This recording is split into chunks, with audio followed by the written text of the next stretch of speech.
Hello, ಎಲ್ಲರೂ ಹೇಗಿದ್ದೀರಾ? I hope ಎಲ್ಲರೂ ಚೆನ್ನಾಗಿದ್ದೀರಾ ಅಂತ ಭಾವಿಸ್ತಿದ್ದೀನಿ. Welcome back to my YouTube channel. So ನಾನಿವತ್ತು ಎಪಿಸೋಡ್ 32ನ ಎಕ್ಸ್ಪ್ಲೈನ್ ಮಾಡ್ತಾ ಇದ್ದೀನಿ. ಈಗ ಇಲ್ಲಿ ಇವ್ರು 4 ಜನ ನಡ್ಕೊಂಡು ಬರ್ತಿರೋದನ್ನ ತೋರಿಸ್ತಾರೆ. ಇಲ್ಲಿ ಇವರು ಫುಲ್ಲು ಸ್ಟೈಲ್ ಆಗಿ ರ್ಯಾಂಪ್ ವಾಕ್ ಮಾಡ್ಕೊಂಡು ಬರ್ತಿರ್ತಾರೆ. ಇಲ್ಲಿ ಅವರು ಬರ್ತಿರೋದನ್ನ ನೋಡಿ ರಾಣಿ ಸೂಸಿಂಗು ಆ ಸ್ವೀಟ್ನ ಇಟ್ಬಿಟ್ಟು ಎದ್ದು ನಿಂತ್ಕೊಂಡು ಹಲೋ ರಾಣಿ ಶೋ ಅಂತ ವೆಲ್ಕಮ್ ಮಾಡ್ತಿರ್ತಾಳೆ. ಆದರೆ ಅವಳ ಕಡೆ ನೋಡ್ಬಿಟ್ಟು ಇವಳು ಒಳಗಡೆ ಹೊಟ್ಟೋಗ್ಬಿಡ್ತಾಳೆ. ಇವ್ರು ಈ ಥರ ರಾಣಿ ಸೂಸಿಂಗ್ ರೂಮಿಗೆ ಹೋಗ್ತಿರೋದನ್ನ ನೋಡಿ ಹೇಳ್ತಿರ್ತಾಳೆ, ಅರೆ ನೀವು ಒಳಗಡೆ ಹೇಗೆ ಹೋಗ್ತಿದ್ದೀರಾ? ನಾನು ನಿಮ್ಗೆ ಒಳಗಡೆ ಹೋಗೋದಕ್ಕೆ ಪರ್ಮಿಷನ್ನೇ ಕೊಟ್ಟಿಲ್ಲ. ಅವ್ರು 4 ಜನ ಒಳಗಡೆ ಹೋಗಿದ್ನ ನೋಡಿ ರಾಣಿ ಸೂಸಿಂಗ್ ಕೂಡ ಅವರಿಂದನೇ ಓಡೋಗ್ತಾಳೆ. ಇಲ್ಲಿ ನೋಡಿದ್ರೆ ರಾಣಿ ಶೂ ಆಲ್ರೆಡಿ ಕುತ್ಕೊಂಡಿರ್ತಾಳೆ. ರಾಣಿ ಶೂ ಹೇಳ್ತಿರ್ತಾಳೆ, ನಿನಗೆ 8 ಸ್ಥಾನ ಅಷ್ಟೇ ಕೊಟ್ಟಿರೋದು, ಆದ್ರೂ ನಿನ್ ರೂಮು ನನ್ನ ರೂಮ್ ಅಷ್ಟೇ ಭವ್ಯವಾಗಿದೆ. ಇದನ್ನೆಲ್ಲ ನೋಡಿದ್ರೆ ಗೊತ್ತಾಗುತ್ತೆ ಮಹಾರಾಜರಿಗೆ ಸ್ವಲ್ಪ ನಿನ್ ಮೇಲೆ ಏನೋ ಅನುಕಂಪ ಇದೆ ಅಂತ. ಅದಕ್ಕೆ ರಾಣಿ ಸೂಸಿಂಗ್ ಹೇಳ್ತಿರ್ತಾಳೆ, ನಾನು ಯೋಚನೆ ಮಾಡ್ತಿದ್ದೀನಿ ರಾಣಿ ಶೂ ಇಲ್ಲಿಗೆ ಬರೋ ಅಂತದ್ದು ಏನಾಗಿತ್ತು? ಈ ತರ ಇರ್ಬೋದಾ? ನೀವೇನಾದ್ರೂ ಮಧ್ಯಾಹ್ನದ ಊಟ ನನ್ನ ಜೊತೆ ಮಾಡ್ಬೇಕು ಅಂತ ಬಂದಿದ್ದೀರಾ? ಆದ್ರೆ ಸಾರಿ, ಕ್ಷಮಿಸ್ಬಿಡಿ, ನನ್ನ ಊಟ ಏನಿದೆಯಲ್ಲ ಅದು ಇಷ್ಟು ಜನಕ್ಕೆ ಹೊಟ್ಟೆ ತುಂಬಿಸೋದಕ್ಕಾಗೋದಿಲ್ಲ. ಅಷ್ಟು ಜಾಸ್ತಿ ಊಟ ನನಗೆ ಬರಲ್ಲ. ನೀವು ದಯವಿಟ್ಟು ಇನ್ನೂ ಹೊರಡ್ಬಹುದು. ಈ ಮಾತನ್ನ ಕೇಳಿ ರಾಣಿ ಶೂ ಹೇಳ್ತಿರ್ತಾಳೆ, ನೀನು ತುಂಬಾ ರೂಢಾಗಿ ಮಾತಾಡ್ತಾ ಇದೀಯಾ.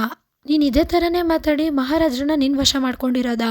ಈ ಥರ ಎಲ್ಲ ಮಾತಾಡಿನೇ ಮಹಾರಾಜರು ಬರೀ ನಿನಗೆ ಮಾತ್ರ ಎಲ್ಲ ಕೇರ್ ಮಾಡಬೇಕು ಅನ್ನೋ ಥರ ಮಾಡಿಟ್ಕೊಂಡಿರೋದ ನೀನು? ಇಲ್ಲಿ ಅದಕ್ಕೆ ರಾಣಿ ಸೂಸಿಂಗು ಫುಲ್ಲು ಶಾಕ್ ಆಗಿ ಏನು ಅಂತ ಕೇಳ್ತಿರ್ತಾಳೆ. ಅದಕ್ಕೆ ಕಡ್ಡಿ ಬಿದ್ದಿತ್ತಲ್ಲ ಆ ಮಹಾರಾಣಿ ಹೇಳ್ತಿರ್ತಾಳೆ, ಈಗ ಡ್ರಾಮಾ ಆಡ್ತಾ ಇದೆಯಾ, ಏನೋ ಗೊತ್ತಿಲ್ಲದೆ ಇರೋಳ್ ಥರ. ಇವಳು ರಾಣಿ ಶೂ ಕಡೆ ತಿರುಗ್ಬಿಟ್ಟು ಹೇಳ್ತಿರ್ತಾಳೆ, ಮಹಾರಾಣಿ ಇವಳು ಬೇಕು ಅಂತಾನೆ ನಿಮ್ಮನ್ನ ಉತ್ತೇಜಿಸ್ತಿದ್ದಾಳೆ, ಇವಳನ್ನಂತೂ ಬಿಡಬೇಡಿ. ಕಾಲ್ ಜಾರಿ ಕಡ್ಡಿಯಿಂದ ಕೆಳಗಡೆ ಬಿದ್ದಿದ್ಲಲ್ಲ ಆ ರಾಣಿ ಹೇಳ್ತಿರ್ತಾಳೆ, ಹಾ ಹೌದು, ಇವಳು ಬರೀ ಒಬ್ಬ ಉಪಪತ್ನಿ ಅಷ್ಟೇ, ಆದ್ರೂ ಇವಳಿಗೆ ಎಷ್ಟು ದುರಂಕಾರ ಇದೆ ನೋಡಿ. ನೀವು ಮಹಾರಾಣಿ, ನಿಮ್ಗೆ ಅವಳು ಗೌರವನೇ ಕೊಡ್ತಾ ಇಲ್ಲ. ಮುಂದೆ ಹೋಗಿ ಅವಳಿಗೇನಾದ್ರೂ ಪ್ರಮೋಷನ್ ಅಂತ ಸಿಕ್ಕಿದ್ರೆ ನಮ್ಮನ್ನ ಏನ್ ಮಾಡ್ತಾಳೋ ನಮ್ಗಂತೂ ಗೊತ್ತಿಲ್ಲ. ಇದನ್ನೆಲ್ಲ ಹೇಳ್ತಿದ್ದಂಗೆ ರಾಣಿ ಸೂಗೆ ತುಂಬಾ ಕೋಪ ಬಂದ್ಬಿಡುತ್ತೆ. ಇಲ್ಲಿ ಇವಳು ಕಪಾಳಕ್ಕೆ ಜೋರಾಗಿ ಒಂದು ಹೊಡಿತಾಳೆ. ಆಗ ಕಡ್ಡಿ ಬಿದ್ದಿತ್ತಲ್ಲ ಆ ರಾಣಿ, ನಿನ್ಗೆ ಎಷ್ಟು ಧೈರ್ಯ ಇವಳ ಮೇಲೆ ಕೈ ಮಾಡೋದಕ್ಕೆ ಅಂತ ಕಿರ್ಚ್ತಿರ್ತಾಳೆ. ಇದನ್ನ ನೋಡಿ ರಾಣಿ ಸೂಸಿಂಗು ಅವಳಿಗೂ ಒಂದು ಕಪಾಳಕ್ಕೆ ಜೋರಾಗಿ ಹೊಡಿತಾಳೆ. ಇಲ್ಲಿ ರಾಣಿ ಸೂಸಿಂಗು ಹೇಳ್ತಿರ್ತಾಳೆ, ಈ 2 ಕಪಾಳ ಮೋಕ್ಷ ಎಂದಕ್ಕಾಯ್ತು ಅಂದ್ರೆ ನೀವು ಮಾತಾಡ್ತಿದ್ದೀರಲ್ಲ ಗಲೀಜ್ ಮಾತುಗಳು, ಅದಕ್ಕೆ ಯಾವಾಗ್ಲೂ ನನ್ಗೆ ಅವಮಾನ ಮಾಡಿ ನಿಂದನೆ ಮಾಡೋದನ್ನ ನಿಲ್ಲಿಸಿ. ಇಲ್ಲಿ ಅದಕ್ಕೆ ಕಡ್ಡಿ ಜಾರಿ ಕೆಳಗ್ ಬಿದ್ದಿದ್ಲಲ್ಲ ಅವಳು ಹೇಳ್ತಿರ್ತಾಳೆ, ನಿನ್ನ ಅಂತ. ಅದಕ್ಕೆ ರಾಣಿ ಸೂಸಿಂಗ್ ಕೇಳ್ತಿರ್ತಾಳೆ, ನನ್ಗೇನು ಏನ್ ಮಾಡ್ತೀಯ ನೀನು? ಮೊದಲು ನಿಮ್ಮನ್ನ ನೀವು ನೋಡ್ಕೊಳ್ಳಿ. ನಾನು ನಿಮ್ಗೆ ಮುಂಚೆನೆ ಹೇಳಿದ್ದೆ, ನಿಮ್ಮ ಲಕ್ ಚೆನ್ನಾಗಿಲ್ಲ, ನಿಮ್ಮ ಹಣೆ ಬರದಲ್ಲಿ ತುಂಬಾನೇ ದರಿದ್ರ ಇದೆ, ನೀನು ಯಾವತ್ತೂ ಪ್ರಮೋಷನ್ನ ಪಡ್ಕೊಳ್ಳೋದಕ್ಕೆ ಸಾಧ್ಯ ಇಲ್ಲ ಅಂತ. ಹಣೆಯಲ್ಲಿ ಗಾಯ ಆಗಿದೆ ಅಂದ್ರೆ ಮೊದಲು ಮಾರ್ಕೊಳ್ಕೊಳ್ದಲ್ಲ ಹೆಂಗೆ ಅದನ್ನ ವಾಸಿ ಮಾಡೋದು ಅನ್ನೋದ್ರ ಬಗ್ಗೆ ಯೋಚನೆ ಮಾಡು. ಅದನ್ ಬಿಟ್ಟು ಎಲ್ಲ ಕಡೆ ಆ ಕಡೆ ಈ ಕಡೆ ಓಡಾಡ್ತಿದ್ಯಲ್ಲ, ಯಾಕೆ ನಿನ್ ಬ್ಯೂಟಿ ಹಾಳಾಗುತ್ತೆ ಅನ್ನೋದ್ರ ಮೇಲೆ ನಿನ್ಗೆ ಭಯ ಇಲ್ವಾ? ಇಷ್ಟ ಹೇಳ್ಬಿಟ್ಟು ಅವಳು ಕಡ್ಡಿ ಜಾರಿ ಕೆಳಗಡೆ ಬಿದ್ದಿದ್ಲಲ್ಲ ಅವಳ ಕಡೆ ತಿರುಗ್ತಾಳೆ. ಇಲ್ಲಿ ಅವಳು ಹೇಳ್ತಿರ್ತಾಳೆ, ನಿಂಗೆ ನಾನು ಹೇಳಿದ್ದೆ ತಾನೆ ಬ್ಯಾಡ್ಲಕ್ ಅನ್ನೋದು ಯಾವಾಗ್ಲೂ ನೀನ್ ಹಿಂದೆ ಮುಂದೆನೆ ಓಡಾಡುತ್ತೆ ಅಂತ. ಸೈಲೆಂಟ್ ಆಗಿ ಎಲ್ಲಾದ್ರೂ ಒಂದ್ ಕಡೆ ಇರೋದನ್ನ ಬಿಟ್ಬಿಟ್ಟು ಇನ್ನು ತೊಂದರೆಗಳನ್ನ ಮೈ ಮೇಲೆ ಹಾಕೋತಾ ಇದೀಯ ನೀನು. ಆಗ ಆ ಲೇಡಿ ಯೋಚನೆ ಮಾಡ್ತಿರ್ತಾಳೆ, ಇವಳು ಹೇಳ್ತಿರೋದು ನಿಜ ಅನ್ನಿಸ್ತಿದೆ. ನಾನು ಯಾವಾಗೆಲ್ಲ ನಾನು ಪ್ಯಾಲೇಸ್ನ ಬಿಟ್ಟು ಆಚೆ ಬರ್ತೀನೋ ಅವಾಗೆಲ್ಲ ಏನಾದ್ರೂ ಒಂದು ಕೆಟ್ಟದ್ದು ನನ್ನ ಜೊತೆ ನಡೆಯುತ್ತೆ.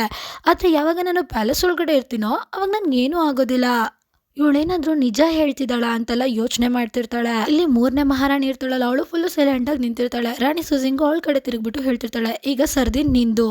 ನಿನ್ ಹಣೆ ನೋಡಿದ್ರೆ ತುಂಬಾ ಕಪ್ಪು ಕಮ್ಮಿ ಆಗಿದೆ, ನಿನ್ ಮುಖ ನೋಡಿದ್ರೆ ನೀನು ಕೆಟ್ಟೋಳಲ್ಲ ಅಂತ ಕಾಣಿಸುತ್ತೆ. ಆದ್ರೆ ನೀನು ನೆಗೆಟಿವ್ ಪೀಪಲ್ ಗಳಿಂದ ಆವರಿಸ್ಕೊಂಡಿದ್ಯಾ, ಅದಕ್ಕೆ ನಿನ್ ಜೊತೆ ಕೂಡ ಕೆಟ್ಟದೇ ನಡೀತಿರೋದು. ನೀನಾದ್ರೂ ಈ ನೆಗೆಟಿವ್ ಪೀಪಲ್ ಗಳಿಂದ ದೂರ ಇದ್ರೆ ನಿಜವಾಗ್ಲೂ ನಿನ್ ಅದೃಷ್ಟ ಮತ್ತೆ ವಾಪಸ್ ಬರುತ್ತೆ ಅಂತ ಹೇಳ್ತಿರ್ತಾಳೆ. ಇದನ್ನ ನೋಡಿ ಅವಳು ನಗ್ತಾ ಹೂ ಅಂತ ತಲೆ ಅಲ್ಲಾಡಿಸ್ತಾಳೆ. ಈ ಮಾತನ್ನ ಕೇಳಿ ಫಸ್ಟ್ ಲೇಡಿ ಅದೇ ಕಡ್ಡಿ ಬಿದ್ದಿರುತ್ತಲ್ಲ ಅವಳು ಹೇಳ್ತಿರ್ತಾಳೆ, ನೀನು ನಿಜವಾಗ್ಲೂ ಅವಳು ನಾನ್ಸೆನ್ಸ್ ಮಾತುಗಳನ್ನ ನಂಬ್ತಾ ಇದೀಯಾ? ಅದು ಅಲ್ದಲೆ ರಾಣಿ ಶೂ ನಮ್ ಜೊತೆನೆ ಇದ್ದಾರೆ, ಇವಾಗೆಂದು ಅವಳಿಗೆ ಎದುರ್ಕೋಬೇಕು, ಅವಳ ಮಾತನ್ನ ನಂಬೇಡ ನೀನು. ಇಲ್ಲಿ ಅದಕ್ಕೆ ರಾಣಿ ಸೂಸಿಂಗ್ ಹೇಳ್ತಿರ್ತಾಳೆ, ನಿಜ ಹೇಳ್ಬೇಕು ಅಂದ್ರೆ ನಿಮ್ಮಿಬ್ರು ಹಣೆ ಬರಾನೆ ಹುಟ್ಟಾಗಿಂದ ಚೆನ್ನಾಗಿಲ್ಲ. ನೀವು ಯಾರ ಜೊತೆ ಇದ್ರು ಅವ್ರ ಹಣೆ ಬರ ಕೂಡ ಹಾಳಾಗ್ಬಿಡುತ್ತೆ. ಸ್ವಲ್ಪ ಒಳ್ಳೆ ಕೆಲಸ ಮಾಡಿ ಪುಣ್ಯನ ಗಳಿಸ್ಕೊಳ್ಳಿ, ಆಗ ನಿಮ್ಗೂ ಕೂಡ ಒಳ್ಳೇದಾಗುತ್ತೆ. ಈ ತರ ಕೆಟ್ಟ ಪದನೆಲ್ಲ ಯೂಸ್ ಮಾಡಿ ಇನ್ನೂ ದರಿದ್ರನ ಹತ್ರಕ್ಕೆ ತಗೋಬರ್ಬೇಡಿ. ಇಲ್ಲಿ ರಾಣಿ ಶೂ ಏನಿರ್ತಾಳಲ್ಲ ಅವಳು ಫುಲ್ಲು ಆರಾಮಾಗಿ ಕುತ್ಕೊಂಡು ಇದನ್ನೆಲ್ಲ ನೋಡ್ತಿರ್ತಾಳೆ.